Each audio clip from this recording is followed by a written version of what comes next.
Salut tout le monde. Écoutez, il est 6 heures du matin, nous sommes le 29 janvier. Je ne sais pas si c'est la lune, mais à 4 heures j'ai été réveillé, donc je me suis levé, je suis allé boire mon petit café près de la lune. Je suis sorti. On serait cru presque en plein jour. Il paraît que cette lune est très forte. Et j'ai envie de vous parler d'amour, en fait.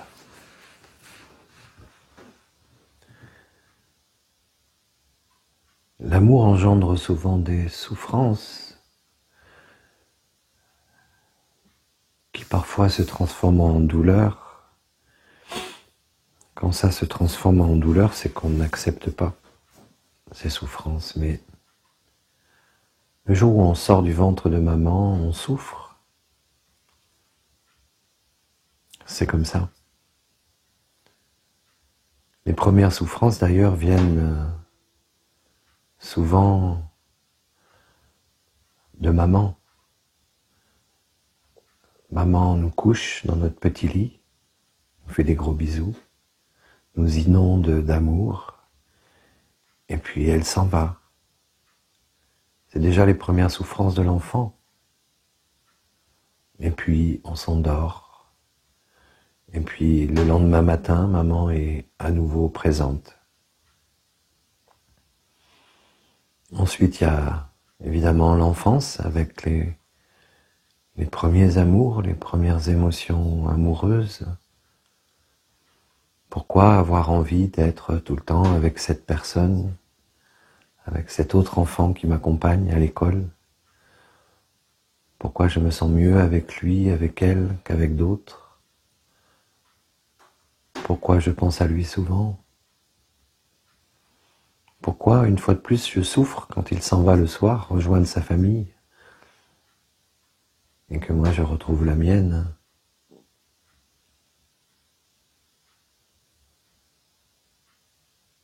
Et puis à l'adolescence, les premiers émois, réels cette fois,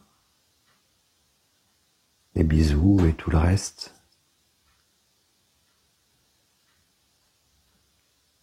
Qui n'a pas connu un grand amour de jeunesse qui s'est bien terminé ou qui n'a jamais commencé, mais qui de toute façon a fait souffrir?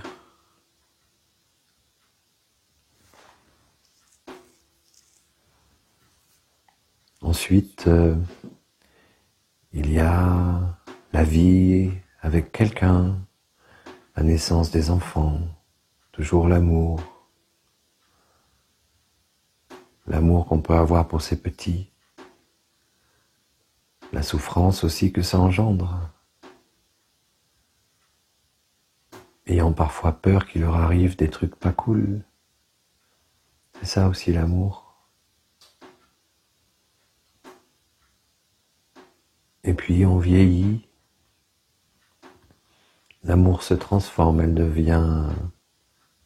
il devient moins physique,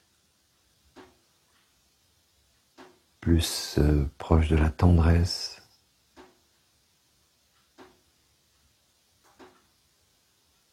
Et puis vient la mort, où là je vous souhaite à tous de vous aimer à ce moment-là, aux portes de la vie, de partir en vous aimant. Qu'est-ce que ça veut dire aimer? Ça veut dire s'accepter tel que l'on est. Mais pourquoi attendre la mort pour accepter d'être qui on est? Pourquoi souffrir dans la vie en se disant « Merde, je suis comme ci, je suis comme ça, il faut que je change ». Pourquoi ne pas nous accepter tels que nous sommes?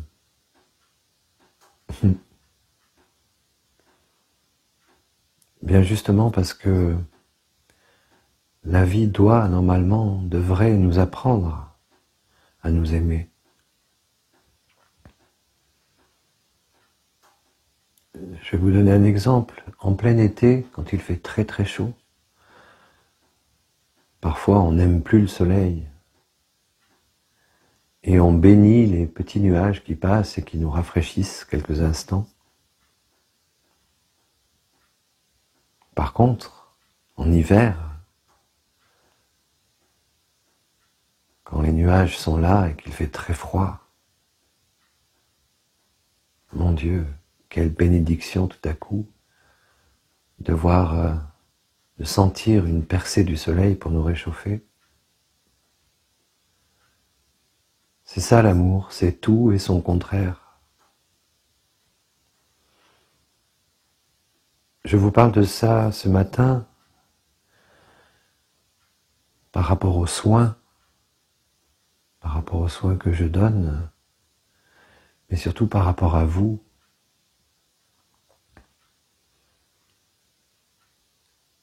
Si dans les souffrances physiques vous réussissez à ne pas être en colère, à accepter, à vous aimer tel que vous êtes, eh bien vous verrez que, en général,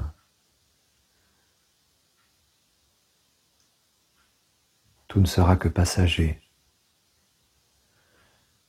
Et dans cette souffrance du corps, vous aurez appris beaucoup de choses. Nous apprenons beaucoup de choses. Nous apprenons à devenir sages dans cette fameuse acceptation. Accepter, ça ne veut pas dire abandonner la lutte. Accepter, ça veut juste dire être humble face à la vie. Je voulais vous parler d'amour ce matin parce que je pense, j'en suis persuadé, que nous faisons tous partie d'un grand tout.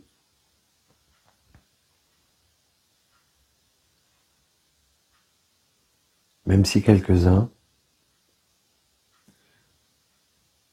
semblent, et c'est une réalité pour l'instant, mais semblent ne pas avoir de compassion ni d'amour pour les autres. Je pense à ceux qui nous gouvernent notamment, qui restent froids à la souffrance de leur peuple.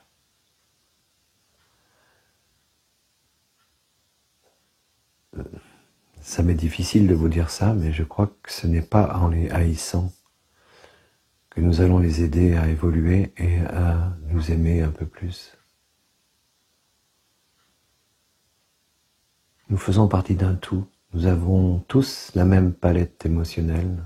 On peut tuer, on peut aimer, on peut haïr. Et si on prend conscience de tout ça, que ton voisin ressent les mêmes choses que toi, est capable de ressentir les mêmes choses que toi, si on part du principe que critiquer, faire du mal à son voisin, c'est se faire du mal à soi-même, si on part du principe que critiquer les politiques qui nous mettent en esclavage et en dictature sont affreux, horribles et qu'on les haït, on nourrit quelque chose dans lequel ils excellent, c'est-à-dire le manque d'amour, et on leur donne de la force. Jésus, bien sûr, parlait de tout ça, mais pas que lui. Tendre l'autre joue, tellement difficile à mettre en place dans sa tête, tellement difficile à comprendre, tellement difficile à s'élever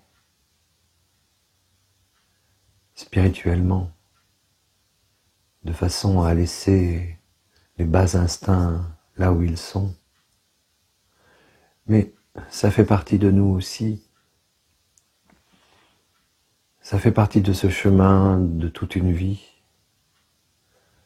Savoir pardonner, accepter l'autre tel qu'il est et se dire que nos pensées positives, nos pensées d'amour, nos pardons vont un jour ou l'autre transformer cette personne qui nous fait mal et la rendre, la mettre en position d'amour vis-à-vis de nous. Je crois que c'est possible.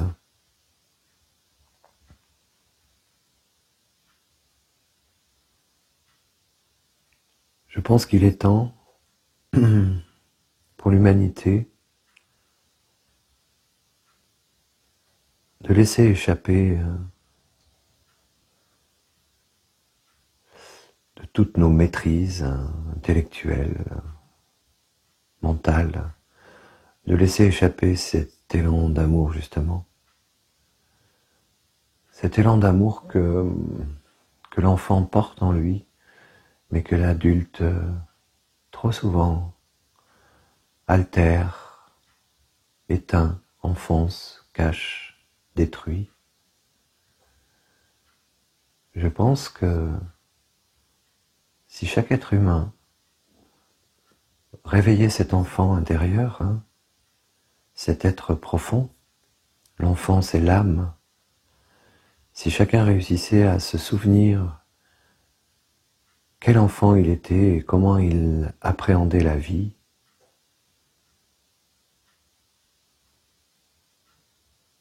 peut-être que ça changerait beaucoup de choses.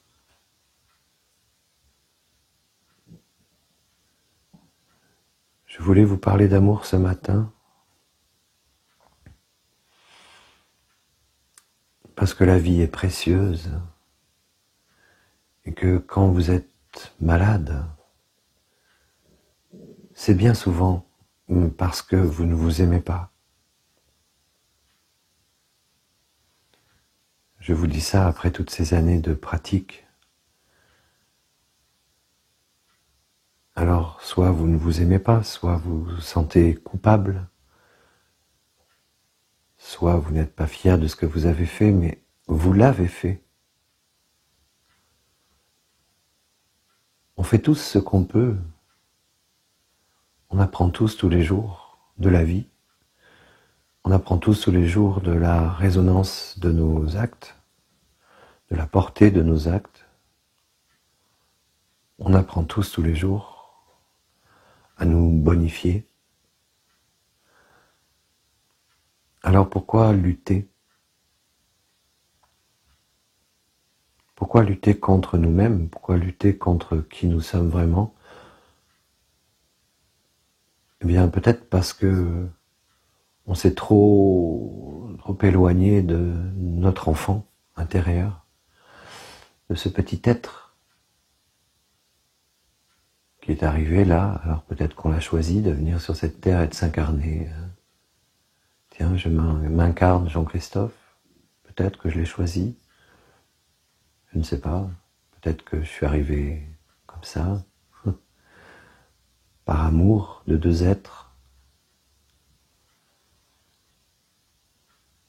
Mais retrouvons cet enfant, parce que c'est lui notre sauveur.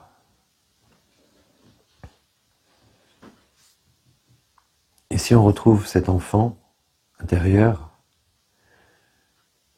eh bien, on est beaucoup moins malade, on supporte beaucoup mieux les souffrances, parce qu'on sait intimement que les souffrances font partie de la vie, comme les joies font partie de la vie. Et si on ne s'appesantit pas sur les souffrances, si on leur donne pas plus de valeur qu'elles n'ont, eh bien elles s'en vont. Et c'est pareil avec la maladie. Mon travail n'est qu'une aide.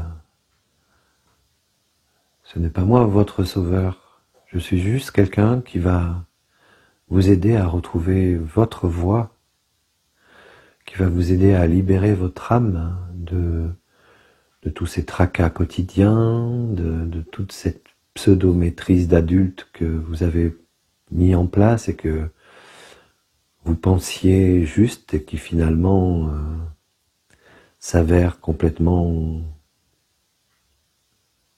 ridicule, j'allais dire, mais non pas ridicule, mais non essentiel.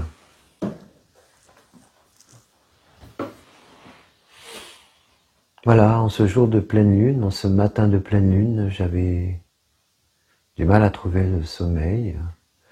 Et au lieu de me tourner dans mon lit et de maudire la vie, putain, je dors pas, bordel, je dors pas, eh bien, je me suis levé.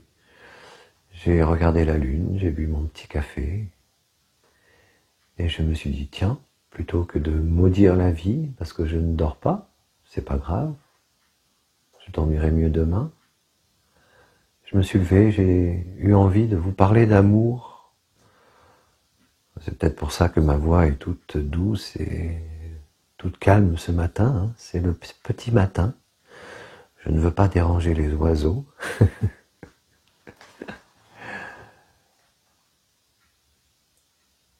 La vie est belle quand on l'aime. La vie est belle quand on s'aime soi-même.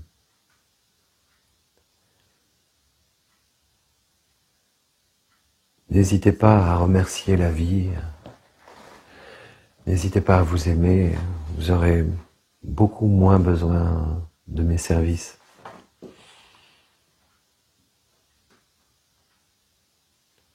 Je vous embrasse très fort. Et en ces temps difficiles, avec le Corona Circus, etc., et tout ce que ça engendre,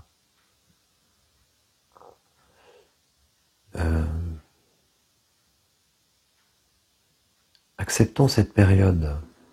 Elle nous est peut-être, et sans doute, et évidemment nécessaire pour prendre conscience de plein de choses, pour que le monde autour de nous s'éveille, grâce à nous aussi, d'ailleurs, puisque nous sommes des défendeurs de vérité. Hein. S'aimer, c'est aussi se voir en vérité tel que nous sommes. S'aimer, c'est aussi voir la réalité instinctive et intuitive à l'intérieur de nous comme notre propre vérité, et non pas écouter des médias vendus aux vilains milliardaires qui nous veulent tous dans le même moule.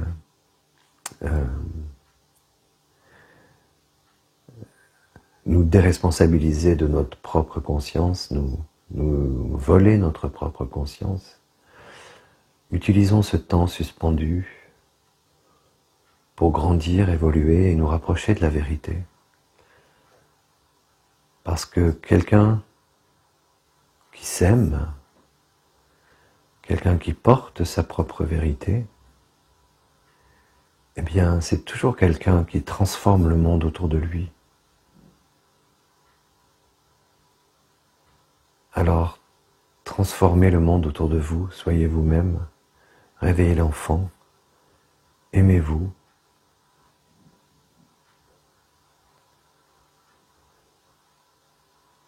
Voilà. À plus tard. Merci.